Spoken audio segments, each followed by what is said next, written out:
News 18 প্রাইমে এবার ভয়ানক একটা ঘটনার দিকে আমরা নজর রাখবো। কোন্নগরের ঘটনা। এক ব্যক্তি তার স্ত্রীকে খুন করেছেন।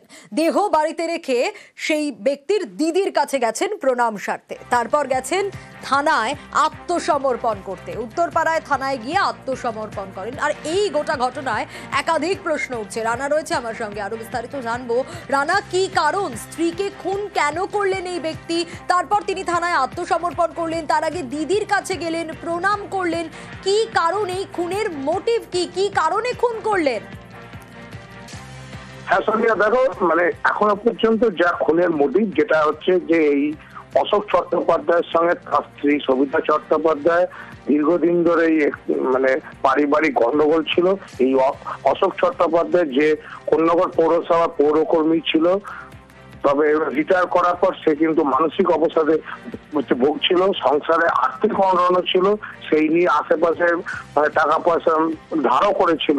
সেই মানসিক অবসাদের জেরে প্লাস স্ত্রীর সঙ্গে প্রতিদিন তার বাড়িতে যে নিত্যদিন তার সঙ্গে অশান্তি লেগে থাকতো, সেই মানসিক অবসাদের জেরে কিন্তু সে স্ত্রীকে খুন করেছে। তাই নয়, স্ত্রীকে খুন করে বাড়িতে তালা দিয়ে তার পাশেই থাকে তার দিদি চন্দনা চট্টোপাধ্যায়, তাকে প্রণাম করে সে কিন্তু উত্তরপাড়া থানায় গিয়ে আত্মসমর্পণ করে। তবে গোটা ঘটনায় যেটা পুলিশ প্রাথমিকভাবে অনুমান করছে যে এই মানসিক অবসাদ জেরেই কিন্তু তার স্ত্রীকে সে গলা টেপে খুন করেছে।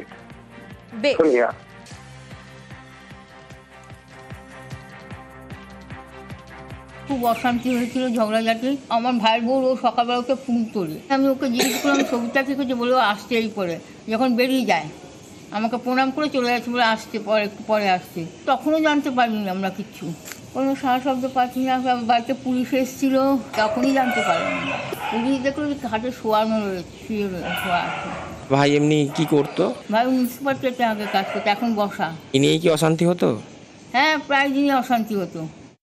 অশোক যখন সকালবেলায় বেরোয়, দিদিকে ডেকে বলেছে যে বাবার একটা ডেথ সার্টিফিকেট আছে, এই কাগজটা তোমার কাছে রেখে গেলাম, বলে ওকে প্রণাম করে বাড়ি থেকে বেরিয়ে গেছে। তারপরে ওর বোন আর কি আমার ভাসুরকে ফোন করেছে, বাড়িতে কিছু হয়েছে?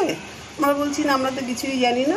কি হয়েছে? বলে অশোক এমনি বললো যে ওর নাকি বউকে মেরে দিয়ে ও নাকি থানায় স্যালেন্ডার করতে গেছে। এইটুকুই আমরা জানতে পেরেছি। আর তারপরে তো ওই যে পুলিশ আসলো, হাতু দিদি বাড়ি ভেঙে ঢুকলো ঘরে, দেখলো বারান্দায় শুয়ে আছে, মুখটা একটা কালো কাপড় দিয়ে ঢাকা। সবসময় অশান্তি হতো এদের মধ্যে। কি কাজ করতো এই অশোক চ্যাটার্জি? অশোক তো আগে কোন্নগর মিউনিসিপ্যালিটিতে চাকরি করতো, এখন কিছুই করতো না। কাজ বাজ ছিল না বলেই কি অশান্তি হতো এদের মধ্যে। সকালবেলা ওয়ার্ডে যখন বেরিয়েছিলাম, আমাদের ফোন আসে, ওদের বাড়ি থেকেই ফ্যামিলির একজন ফোন করে বলে এরকম একটা ঘটনা ঘটেছে। সাথে সাথে আমি পৌঁছে যাই এবং সাথে সাথে আমাদের ফাঁড়ি থেকে যে পুলিশ রয়েছে অলরেডি তারা চলে আসে। আসার পর আমরা দরজা খুলে ঢুকে দেখি যে ওনার যে স্ত্রী রয়েছে মৃত অবস্থায় পড়ে রয়েছে। যিনি খুন করেছেন অশোক চট্টোপাধ্যায়, এলাকায় কিরকম ইয়ে ছিল? এই ধরনের ঘটনার মতন তো লোক ছিল বলে আমার মনে হয় না। দেনার দায়ে বা এরকম কিছু ঘটনা কি হতে পারে? এরকম অনেকের থেকে শুনেছি যে অনেকে বেশ কিছু টাকা পয়সা পায়, কিছু অনেকের থেকে টাকা পয়সা নিয়েছে। সত্য মিথ্যা আমরা কিছু জানি না। পুলিশ যা তদন্ত করার করেছে, অলরেডি তো উনি স্যালেন্ডার করেছে, নিজেই করেছে।